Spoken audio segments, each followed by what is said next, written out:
ভারত এত অস্থির কেন? ভারত বাংলাদেশের প্রধানমন্ত্রীকে সফরের জন্য আমন্ত্রণ জানিয়েছেন। ভালো কথা। দুই প্রতিবেশী দেশের সরকার প্রধান একে অপরের দেশে যাবেন। সম্পর্ক ভালো হবে, আলোচনা হবে, ব্যবসা বাণিজ্য হবে, মানুষের উপকার হবে। এটা তো আমরা সবাই চাই। কিন্তু সমস্যা শুরু হলো অন্য জায়গায়। বাংলাদেশ বলছে আগে কিছু বিষয় পরিষ্কার হোক, তারপর সফর। বিশেষ করে বাংলাদেশ চাচ্ছে ভারতের অবস্থানরত শেখ হাসিনাকে ফেরত দেওয়ার ব্যাপারে অগ্রগতি হোক, আর শরীফ ওসমান হাদী হত্যা মামলা আসামিদেরও বাংলাদেশে ফেরত দেওয়ার বিষয়ে ভারত সহযোগিতা করুক। বাংলাদেশের পররাষ্ট্র মন্ত্রণালয় বলেছে এসব বিষয়ে অগ্রগতি এবং একটি অনুকূল পরিবেশ তৈরি হলে সফরের বিষয়টি বিবেচনা করা হবে। এই তথ্যটি প্রকাশিত হয়েছে বিডি নিউজ 24.com। এখন আমার প্রশ্নটা হলো, এই কথাটা বলার পর ভারতের কিছু সংবাদ মাধ্যম প্রতিক্রিয়া এত তীব্র কেন? যেমন ভারতের টাইমস অফ ইন্ডিয়া শিরোনাম করেছে, Bangladesh sets three riders for PM Tarique Rahman visits to India. অর্থাৎ বাংলাদেশের শর্তগুলোকে তারা কঠিন শর্ত হিসেবে তুলে ধরেছে। প্রতিবেদনে আবার বলা হয়েছে, জামায়াত ও এনসিপির মতপক্ষের অভ্যন্তরীণ চাপের মধ্যেও বাংলাদেশ এই শর্ত দিয়েছে।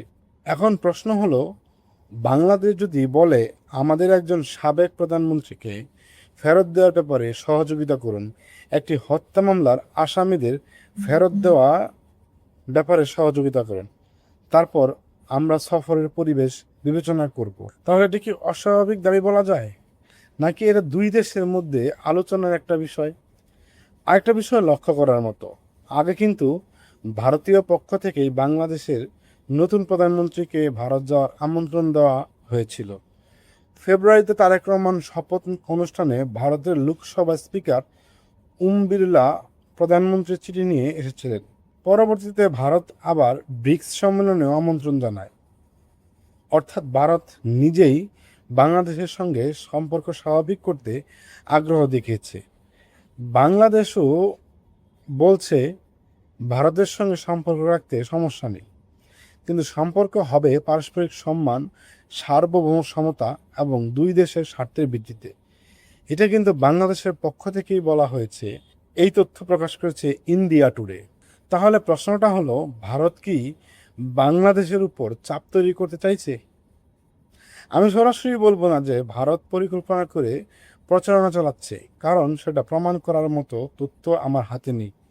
কিন্তু একটা জিনিস আমরা দেখতে পাচ্ছি, বাংলাদেশ যখন বলছে কিছু বিষয়ে অগ্রগতি না হলে সফর নিয়ে আমরা এখনই এগোচ্ছি না, তখন ভারতের কিছু সংবাদ মাধ্যম বিষয়টিকে এমনভাবে উপস্থাপন করছে যেন বাংলাদেশই সম্পর্ক খারাপ করছে। এটা কি শুধু সংবাদ, নাকি এর ভেতরে কূটনৈতিক বার্তাও আছে? এই প্রশ্নটা করা যায়। আর একটা বিষয় খুব গুরুত্বপূর্ণ, বাংলাদেশ কোনো দেশের সঙ্গে সম্পর্ক খারাপ করতে পারে না। ভারতের সঙ্গে আমাদের হাজার হাজার কোটি টাকার বাণিজ্য, বিদ্যুৎ, জ্বালানি সহযোগিতা আছে, সীমান্ত আছে, পানি আছে, মানুষের যাতায়াত আছে, চিকিৎসা আছে, সাংস্কৃতিক সম্পর্ক আছে। অর্থাৎ ভারত আমাদের জন্য গুরুত্বপূর্ণ, কিন্তু ভারত গুরুত্বপূর্ণ বলেই কি বাংলাদেশ তার সব শর্ত মেনে নেবে? না।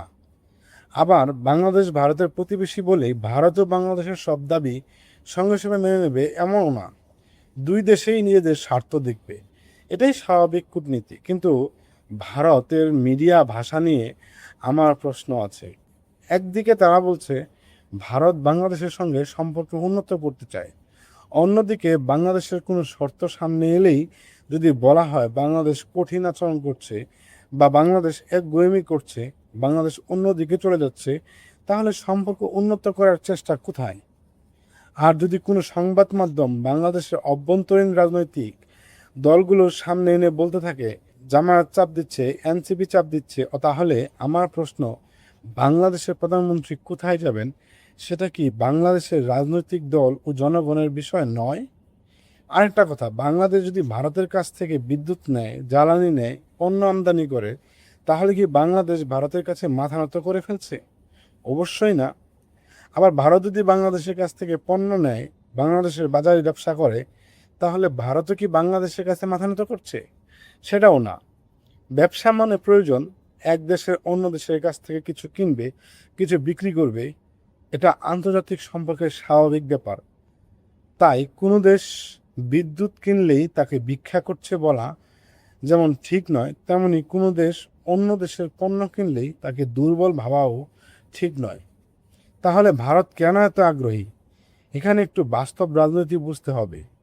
বাংলাদেশে ভারতের জন্য শুধু একটি প্রতিবেশী দেশ নয়, বাংলাদেশের সঙ্গে ভারতের বিশাল সীমান্ত। ভারতের উত্তর পূর্বাঞ্চলের সঙ্গে বাংলাদেশের ভৌগোলিক সম্পর্ক আছে, বন্দর ও যোগাযোগের বিষয় আছে, বাণিজ্য আছে, নিরাপত্তার বিষয় আছে। আর সবচেয়ে বড় কথা, এই অঞ্চলে চীনের প্রভাব বাড়ছে। বাংলাদেশ সম্প্রতি চীনের সঙ্গে সম্পর্কও বাড়াচ্ছে। চীনের সঙ্গে বাংলাদেশের সাম্প্রতিক অর্থনৈতিক কৌশলগত যোগাযোগ নিয়ে ভারতীয় সংবাদ মাধ্যমের উদ্বেগের কথাও এসেছে। নববার্তা টাইমস এই সূত্র প্রকাশ করেছে। তাই বাংলাদেশের সঙ্গে ভারতের সম্পর্ক ভালো রাখা ভারতের জন্য গুরুত্বপূর্ণ। এখানে আবেগের চেয়ে স্বার্থ বড়। আরেকটা ঘটনা ভুলে গেলে চলবে না। 5 আগস্ট শেখ হাসিনা দিল্লিতে সংবাদ সম্মেলন করেছেন। বাংলাদেশ সরকার এই ঘটনাকে অত্যন্ত নেতিবাচকভাবে নিয়েছে। অন্যদিকে ভারতীয় পররাষ্ট্র মন্ত্রণালয় বলেছে এই অনুষ্ঠান ছিল একটি বেসরকারি আয়োজন এবং ভারত সরকার এর সঙ্গে যুক্ত ছিল না বা সেখানে প্রকাশিত বক্তব্য সমর্থন করে না। রয়টার্স তথ্যসূত্র থেকে। কিন্তু বাংলাদেশের দৃষ্টিতে সমস্যা হলো, বাংলাদেশের সাবেক প্রধানমন্ত্রী যিনি বর্তমানে বাংলাদেশের আদালতে মৃত্যুদণ্ডপ্রাপ্ত, তিনি ভারতীয় মাটিতে বসে বাংলাদেশের বর্তমান সরকারকে নিয়ে বক্তব্য দিচ্ছেন। এটা বাংলাদেশের জন্য স্বাভাবিকভাবে স্পর্শকাতর।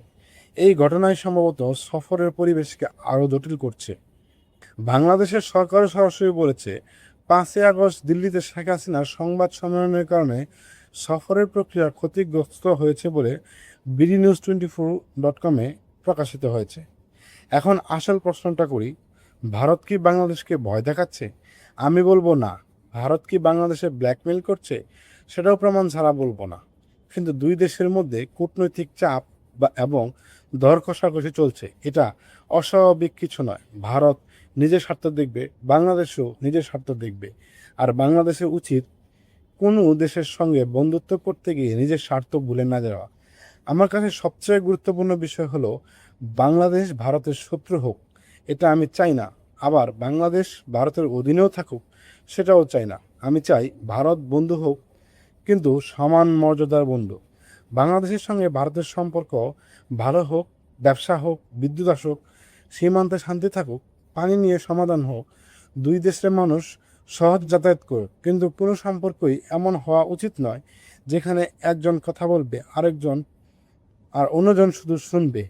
আর ভারতীয় সংবাদ মাধ্যমকে নিয়েও আমার একটা কথা আছে, আপনারা যদি বাংলাদেশের সঙ্গে সত্যি সম্পর্ক ভালো করতে চান, তাহলে বাংলাদেশের সরকারি কী দাবি করছে সেটা নিয়ে আলোচনা করুন, সমালোচনা করুন, প্রশ্ন করুন। কিন্তু বাংলাদেশের মানুষকে বারবার এমনভাবে দেখানোর চেষ্টা করবেন না যেন বাংলাদেশ একটা উগ্র, অবুঝ বা অকৃতজ্ঞ দেশ। কারণ বাংলাদেশের মানুষ ভারতের শত্রু নয়।